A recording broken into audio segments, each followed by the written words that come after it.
జనశిక్షణ సంస్థాన్ ద్వారా తిరుపతి యశోదానగర్లోని సిపిఎం కార్యాలయంలో 90 రోజుల పాటు నిర్వహించిన టైలరింగ్ శిక్షణ తరగతులు పూర్తి కావడంతో శిక్షణ పొందిన మహిళలకు సర్టిఫికేట్ల ప్రదానోత్సవ కార్యక్రమాన్ని నిర్వహించారు. ఈ సందర్భంగా నిర్వాహకులు మాట్లాడుతూ మహిళా సాధికారత కోసం మహిళలకు అవగాహన కల్పించి అన్ని రంగాల్లో రాణించేందుకు కేంద్ర రాష్ట్ర ప్రభుత్వాలు ప్రత్యేక శ్రద్ధ చూపుతున్నాయని, అందుకు అనుగుణంగా టైలరింగ్, ఎంబ్రాయిడింగ్ శిక్షణ పొంది ఆర్థికంగా స్వయం సమృద్ధిని సాధించాలని, దీనివల్ల వారి కుటుంబాలు అభివృద్ధి చెందడమే కాక మహిళల్లో సైతం ఆత్మవిశ్వాసం పెంపొందుతుందని తెలియజేశారు. ఈరోజు జనశిక్షణ సంస్థ తిరుపతి ఆధ్వర్యంలో ఒక టైలరింగ్ కోర్సు కంప్లీట్ చేయడం జరిగింది.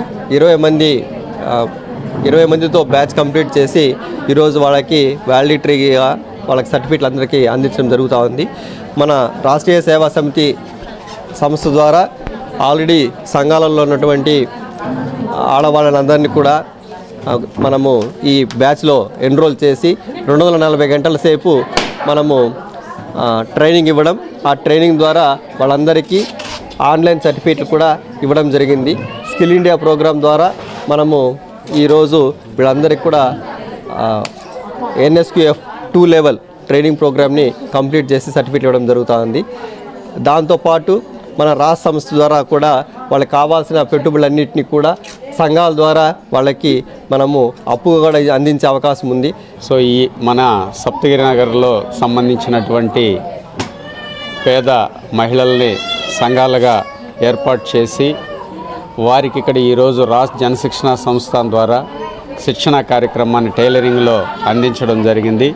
దాదాపు 120 రోజుల పాటు ఈ కార్యక్రమాన్ని 20 మంది మహిళలకి శిక్షణ అందించడం జరిగింది.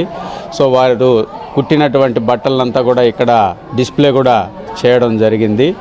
సో ఇక్కడ ఏంటంటే రాష్ట్రంలో మహిళల్లో చైతన్యం తీసుకురావాలి, వారిలో ఆర్థికంగాను సామాజికంగాను వారిని డెవలప్ చేయాలనేటటువంటి ఉద్దేశంతో పొదుపు సంఘాలుగా ఏర్పాటు చేసి పొదుపు చేసే అలవాటును పెంపొందించి బ్యాంకులకు వెళ్ళి అప్పులు తెచ్చుకోలేరు కాబట్టి వాళ్ళకి కావాల్సినటువంటి అప్పులని సకాలంలో అందించి వారికి చేతి పనుల్లో శిక్షణ అందించడం ద్వారా వారి యొక్క ఆదాయం సంపాదన మార్గాన్ని పెంపొందించి పిల్లల చదువులైతేనేమి కుటుంబాల జీవన ప్రమాణాలు మెరుగుపరిచేదానికి సంస్థ ఎనలేని కృషి చేస్తూ ఉందని ఈ సందర్భంగా తెలియజేసుకుంటున్నాం.